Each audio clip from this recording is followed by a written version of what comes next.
नमस्कार, मैं हूं संजय राय और आप देख रहे हैं सत्य न्यूज। आज तीज एक ऐसा पर्व है हिंदुओं का जिसमें महिलाएं अपने पति की लंबी उम्र के लिए कामना करती हैं और व्रत करती हैं। इसका क्या विशेष महत्व है, आज हमारे साथ हैं महावीर मंदिर के पुजारी सुमन बाबा जी। उनसे आज हम कई मुद्दों पर बात करेंगे। चलिए आपसे हम बात कराते हैं। बाबा जी, सत्य न्यूज में आपका स्वागत है। नारायण। ये बताया जाए बाबा कि महिलाएं तीज क्यों करती हैं?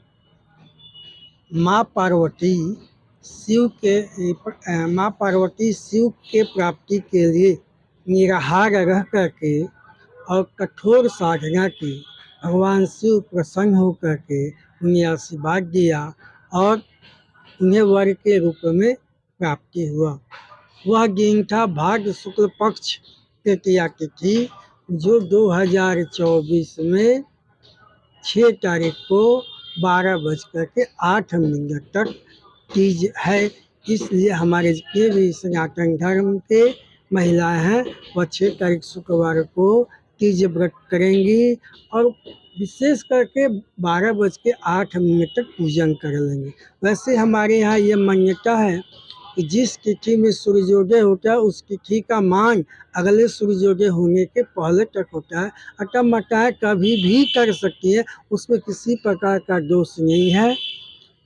माँ पार्वती की कठोर तपस्या और भगवान शिव की प्राप्ति ये हमारा मुख्य वस्तु है, जिसके कारण हमारे यहाँ तीज व्रत की पूजा होती है।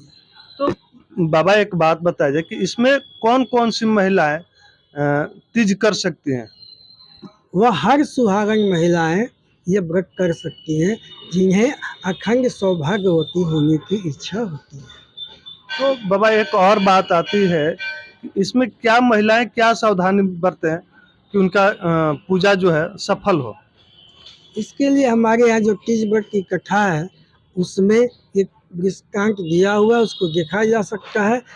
और इसमें विशेष रूप से ये होता है कि माँ पार्वती निराहार रह करके और शिव की पूजा की। इसलिए तीज व्रत के दिन जो भी हमारी सुहागन माताएं होती हैं वह निराहार रह करके और ये तीज व्रत करती हैं और अगले दिन सुबह वह अन्न और जल को ग्रहण करती है, जिससे पारण कहा जाता है।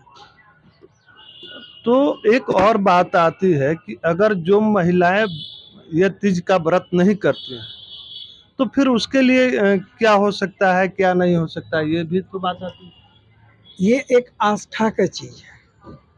जिनकी रही भावना जैसी प्रभु मूरत देखी तीन वैसी। अगर जिनकी आस्था है वह करेंगे, जिसकी आस्था नहीं है वह नहीं करेंगे। हमारे यहाँ बहुत से ऐसे पंथ हैं जहाँ पर ये पूजा नहीं होता। बहुत से ऐसी जगह जहाँ छठ नहीं होता है। बहुत से ऐसी जगह है जहाँ होली नहीं होता है। इससे कुछ होने वाला नहीं है। ऐसा नहीं है कि जो नहीं करेगा वह उसका जीवन में विनाश होगा या कष्ट होगा या दुख होगा। ये आस्था का चीज़ है। मन माने तो देवता, न माने तो कुछ नहीं। तो ऐसा नहीं है, हमारी आस्था का चीज़ है। हमारे यहाँ की परंपराएं हैं, जिनकी इच्छा है अखंड सौभाग्यवती होने के लिए वह व्रत करें।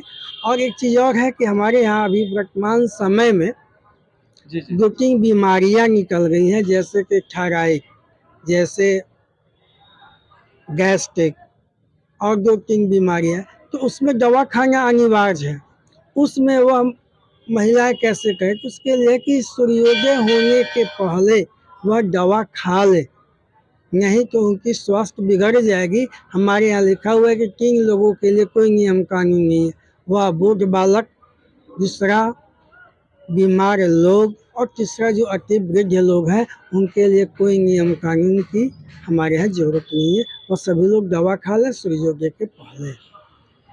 एक बात और आती है कि 24 घंटे निर्जला रह करके जो महिलाएं अपने परिवार के लिए, सुख संपत्ति के लिए जो व्रत करती हैं, लेकिन जब सुबह में पारण की बात आती है तो महिलाएं अपने पति के हाथों से जो पानी पीती हैं, ऐसा क्यों?